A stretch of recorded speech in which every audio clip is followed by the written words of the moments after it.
اعوذ باللہ من الشیطان الرجیم بسم اللہ الرحمن الرحیم قل امر ربی بالقسط، کہہ دیجئے اے نبی کہ میرے رب نے تو حکم دیا ہے انصاف کا، عدل کا، توازن کا۔ وَأَقِيمُوا وُجُوهَكُمْ عِنْدَ كُلِّ مَسْجِدٍ، اور اپنے رخ سیدھے کر لیا کرو ہر نماز کے وقت۔ مسجد جو ہے یہ اس میں ظرف ہے، اور ظرف زمان بھی، ظرف مکان بھی۔ مسجد سجدے کی جگہ بھی مسجد ہے، اور سجدے کا وقت جو ہے ظرف زمان وہ بھی مسجد ہے۔ وَادْعُوهُ مُخْلِصِينَ لَهُ الدِّينَ، اور اس کو پکارا کرو، اس سے دعا کیا کرو، لیکن اس کے لیے اپنی اطاعت کو خالص کرتے ہوئے، یعنی اللہ تعالیٰ سے دعا کرنے کی ایک شرط ہے، اس کی اطاعت کو اپنے اوپر لازم کرو۔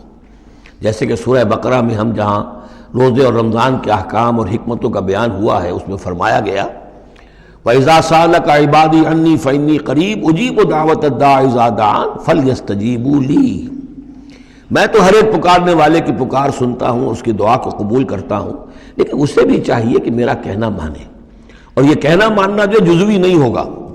ادخلوا فی السلم کافہ، داخل ہونا ہے تو پورے پورے ہونا ہے۔ تو فرمایا کہ مخلصین لہ الدین، اپنی اطاعت کو اس کے لیے خالص کرتے ہوئے، یعنی اس کی اطاعت کے دائرے کے اندر تو اور اطاعتیں ہو سکتی ہیں۔ والدین کا حکم آپ مان لیجئے جس میں کہ اللہ کی معصیت نہ ہو، اساتذہ کا حکم، حکام کا حکم جس میں اللہ تعالیٰ کے کسی حکم کی نفی نہ ہو رہی ہو، وہ ساری اطاعتیں اپنی جگہ پر ہوں گی، لیکن لا طاعۃ لمخلوق فی معصیت الخالق، مخلوق میں سے کسی کی اطاعت نہیں کی جائے گی جس میں خالق کی معصیت لازم آ رہی ہو۔ وَادْعُوهُ مُخْلِصِينَ لَهُ الدِّينَ كَمَا بَدَأَكُمْ تَعُودُونَ، جیسے اس نے تمہیں پہلے پیدا کیا تھا اسی طرح تمہارا اعادہ ہو جائے گا، تم دوبارہ بھی پیدا ہو جاؤ گے۔ فَرِيقًا هَدَىٰ، ایک گروہ وہ ہے کہ جس کو اللہ نے ہدایت دے دی ہے، وَفَرِيقًا حَقَّ عَلَيْهِمُ الضَّلَالَةُ، اور ایک گروہ وہ ہے کہ جس کے اوپر گمراہی مسلط ہو چکی ہے، جس کے حق میں گمراہی ثابت ہو چکی ہے، یعنی ان کی روش کی وجہ سے، ان کی ضد، ان کی ہٹ دھرمی، ان کے تعصب، ان کے حسد، ان کے تکبر کی وجہ سے اب وہ مستحق ہو چکے ہیں۔ حق علیہم الضلالہ انہم اتخذوا الشیاطین اولیاء، اور یہ اس لیے کہ انہوں نے شیطانوں کو اپنا رفیق اور ساتھی بنایا، من دون اللہ، اللہ کو چھوڑ کر، ویحسبون انہم مہتدون، اور سمجھتے یہ ہیں کہ ہم بہت ہدایت پر ہیں، سیدھے راہ پر ہیں۔ یا بنی آدم خذوا زینتکم عند کل مسجد، دوبارہ پھر اے آدم کی اولاد اپنی زینت لے لیا کرو۔ خذوا زینتکم، یعنی لباس جو ہے جس کو کہا گیا ریشہ تمہارے لیے آرائش ہے، یہ تمہارے لیے زینت ہے، اللہ نے اتارا ہے اپنی آرائش کا سامان، اور یہ کہ نماز کے لیے جب انسان آئے تو اچھا لباس پہن کر آئے۔ ہمارے ہاں عام طور پر الٹی روش چلتی ہے، دفتر جا رہے ہیں تو وہ بہت اچھا لباس ہے، مسجد جا رہے ہیں تو وہ چاہے میلے کپڑے پہن کے چلے گئے، لیکن یہاں اللہ تعالیٰ فرما رہا ہے یہ نہیں، میرے پاس آتے ہو، میرے دربار میں آتے ہو تو اچھا لباس پہن کر آؤ۔ یا بنی آدم خذوا زینتکم عند کل مسجد وکلوا واشربوا ولا تسرفوا، اور کھاؤ پیو اور اسراف نہ کرو۔ جو کچھ چیزیں ہم نے بنائی ہیں وہ بہرحال اس لیے بنائی ہیں کہ بنی آدم جو ہے ان کی خوراک کے کام آئیں، جو اچھی چیزیں ہیں۔ انہ لا يحب المسرفین، ہاں وہ اسراف کرنے والوں کو پسند نہیں کرتا، ضائع کرنا، ضرورت سے زیادہ خرچ کرنا، یہ چیزیں جو ہیں یہ اللہ تعالیٰ کو پسند نہیں ہیں۔ اب یہاں پھر اسی رہبانیت کی نفی ہو رہی ہے کہ جس میں سمجھا یہ جاتا ہے کہ اچھا کھانا پینا ہی برا ہے، کاہے کو پہنا جائے، بہت موٹا جھوٹا ہی کھانا چاہیے۔ اچھے کھانے پینے کا مطلب تو یہ کہ نفس پرستی ہو رہی ہے۔ اچھا پہننا جو ہے کیا ضروری ہے، موٹا جھوٹا پہن کے گزارا ہو جائے گا۔ اس معاملے میں سمجھ لیجئے کہ دو حالات میں صورت مختلف ہو جاتی ہے۔ اگر تو دین اللہ کا مغلوب ہے تو پہلا فرض آپ کا یہ ہے کہ اللہ کے دین کے غلبے کی جد و جہد کریں، بیشتر وقت بیشتر صلاحیتیں اس میں لگائیں۔ ظاہر بات ہے اچھا کھا ہی نہیں سکتے، اچھا پہن ہی نہیں سکتے، یہ اس کا منطقی نتیجہ ہو جائے گا۔ یہ اس لیے نہیں کہ رہبانیت کی وجہ سے نہیں کر رہے، اس وجہ سے کہ ممکن ہی نہیں۔ آپ اپنے اسی وقت کو لگائیں گے زیادہ کمائی کے لیے، محنت کریں گے دنیا کے لیے، زیادہ کمائیں گے تو اچھا کھائیں گے، اچھا پہنیں گے۔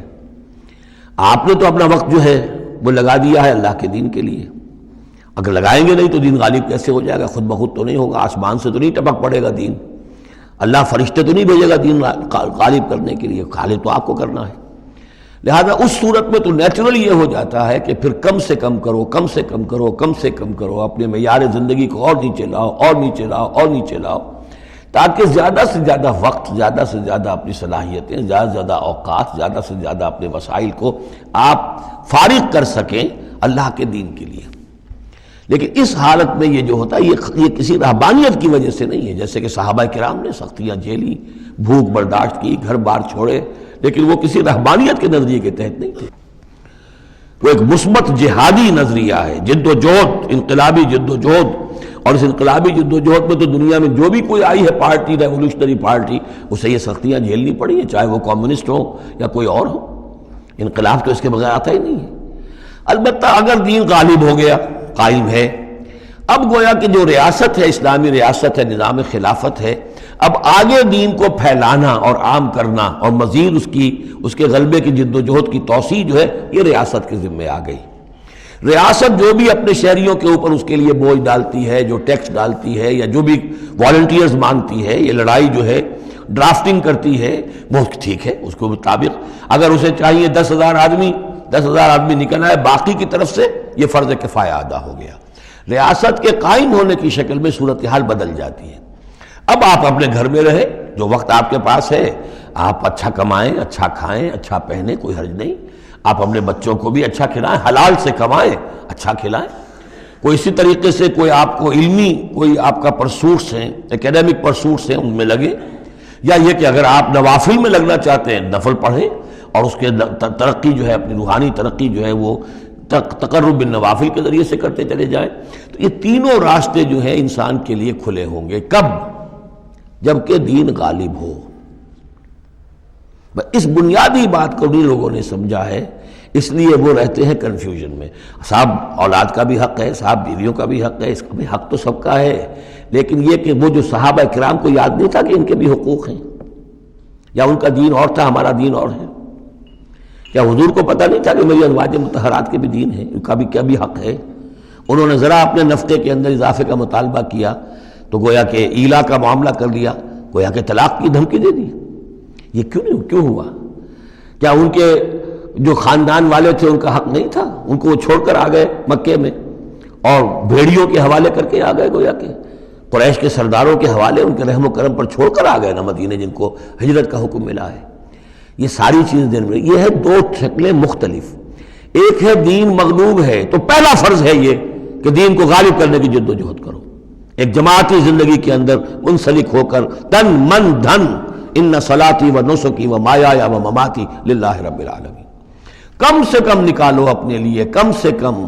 اب ظاہر بات ہے اس میں تو پھر کم سے کم پر ہی گزارا کرنا ہوگا، صرف سبسسٹنس لیول جس کو کہا جائے، اپنے آپ کو برقرار رکھنے کے لیے، تاکہ جسم اور جان کا رشتہ تعلق جو ہے برقرار رہے، کام کر سکے آدمی۔ ہاں جب دین غالب ہو جائے اب مسئلہ بالکل مختلف ہو گیا ہے، اب ریاست ہے اور ریاست نے اپنی فوجیں بھی رکھی ہوئی ہیں، جو بھی ذرائع ہیں۔ ہاں جب بھی ضرورت ہوگی وہ شہریوں کو بلائے گی، اس وقت حاضر ہونا فرض ہو جائے گا، لیکن ورنہ عام حالات میں ریاست اس فرائض کو ادا کر رہی ہے۔ مزید توسیع دعوت دین کی اور غلبہ دین کی وہ ریاست کے ذمہ ہے، اسلامی ریاست ہے، نظام خلافت ہے۔ اب آپ جو ہے انڈیویجولز کی حیثیت سے اپنے کاروبار میں لگ جائیں، یا کوئی شخص اپنی روحانی ترقی میں لگ جائے، کوئی شخص یہ کہ دولت زیادہ سے زیادہ کمائے اور وہ اس کو ثواب کے کاموں میں صرف کرے، کوئی شخص جو ہے کسی سائنس میں، کسی اور شعبے میں اسے علمی دلچسپی ہو جائے، تحقیق کے کاموں میں، سارے راستے کھلے ہوں گے۔ اس صورت میں اچھا کھانا، اچھا پہننا کوئی حرام شے نہیں، تو جبکہ رہبانیت اس حالت میں بھی اس کے لیے کوئی گنجائش نہیں چھوڑتی، تو یہاں اس کی نفی کی جا رہی ہے اس رہبانیت کے نظریے کی۔ قل من حرم زینت اللہ التی اخرج لعبادہ، کہیے ان سے پوچھئے کس نے حرام کی ہے وہ زینت جو اللہ نے نکالی ہے اپنے بندوں کے لیے، والطیبات من الرزق، اور کس نے حرام کیے ہیں پاکیزہ کھانے کی چیزیں۔ قل ہی للذین آمنوا فی الحیات الدنیا، کہہ دیجئے یہ تمام چیزیں دنیا کی زندگی میں بھی اللہ تعالیٰ نے تو اہل ایمان ہی کے لیے بنائی ہیں، خالصتاً یوم القیامہ۔ ہاں دنیا میں وہ کفار کو بھی دے رہا ہے، تم بھی کھا پی لو، برت لو یہاں پہ جو کچھ کرنا ہے، اس لیے کہ آخرت میں تمہارا کوئی حصہ نہیں ہے، البتہ آخرت میں جا کر یہ تمام اچھی چیزیں خالصتاً یوم القیامہ، قیامت کے دن تو یہ خالصتاً جو ہے اللہ کے اہل ایمان بندوں کے لیے ہو جائیں گی، پھر کافر کو کوئی شے نہیں ملے گی۔ کذالک نفصل الآیات، اس طرح ہم اپنی آیات کی وضاحت کرتے ہیں، لقومی یعلمون، ان لوگوں کے لیے جو علم رکھتے ہو یا جو علم حقیقی حاصل کرنا چاہیں۔ صدق اللہ العظیم.